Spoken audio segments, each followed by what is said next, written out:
Some of the coaches in high school, they always said, be an 11. That stuck with me for a long time. And also win, like what's important now. You have to handle what's going in front of you right now. You can't worry about what's going to happen months from now. Nothing's given in the NFL, even in life, so I just knew I had to continue like my journey, like always just climbing up that step. The physical stuff, it comes into play, but at the end of the day, who has the mental preparation to get stuff done?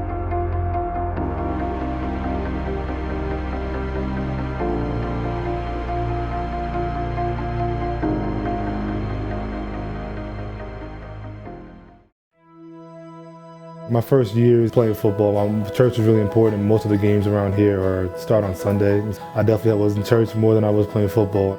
I always had a knack of playing. I always wanted to play really bad. I got to middle school. I wasn't obviously the best at all. I was just a really big kid, just wanted to get out there, just play.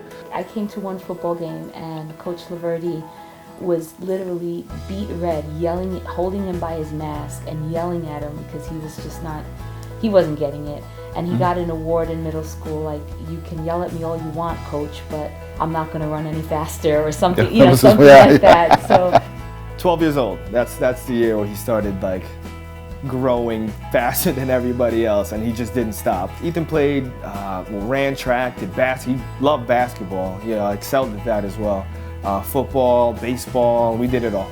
Yeah, other than lacrosse, it was too much running for him. He's big guy.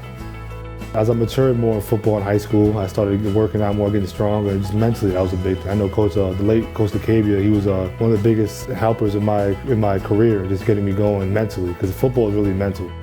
Ethan was awesome. I mean, he had that infectious smile. He was a happy-go-lucky kind of guy, but he was a heck of a football player, and he's tough as nails. My senior year, I got a bunch of offers from D1 AA schools. Obviously, at Villanova, I walked on my freshman year. I had no intention of starting. Like I thought I was gonna have to work on some things, just to get my technique and my size down. I weighed around 360 pounds. I was a real heavy kid, but I was able to move fast. That was always my thing. I had for my size, I was always able to move really good. Coaches love that. His junior season, like there was a lot of buzz around his name. His coach started calling my parents, saying like, there's offers for him coming. Like they've been scouting him since day one. Like he could really do something with this. And that's when we're like, oh, I guess he really might go to the NFL or something like that. So we had agents calling us. It was a whole process where it just came out of nowhere.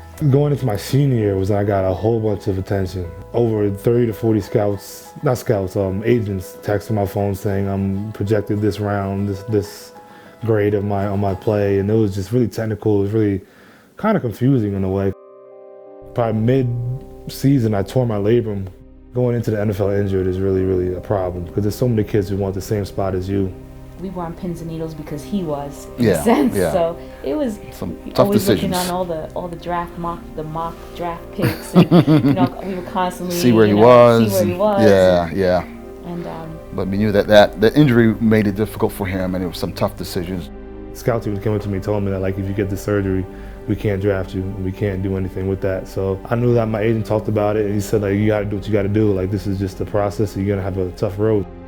During the draft, I was with my family at Villanova, and I went through the whole draft process, watched the whole draft, and saw like obviously my name wasn't being called at the time. But then after a while, I had a bunch of teams like really like just light my phone up and just saying like, hey, like we really want to sign you with this in this undrafted field.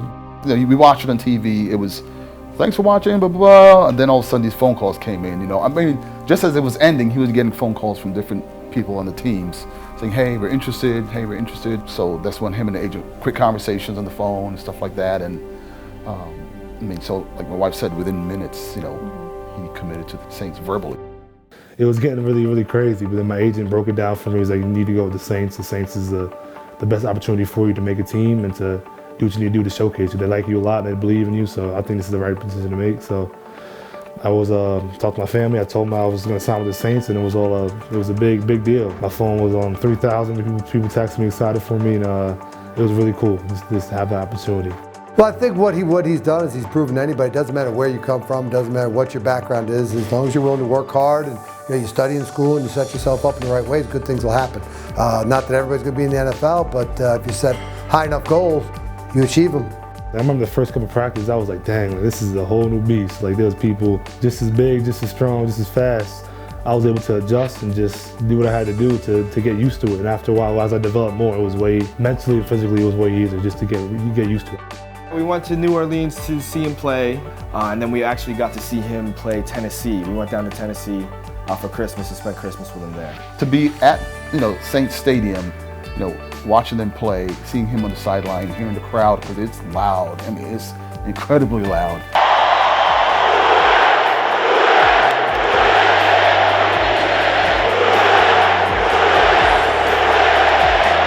And just seeing all that was just like, oh my gosh, And the coolest part of it is that we had never been to an NFL game. We'd Yeah. never been to a professional game. It was our first game ever. That was his first game ever at a professional game, and he was on the sideline. So it was just really cool how our family was able to experience it.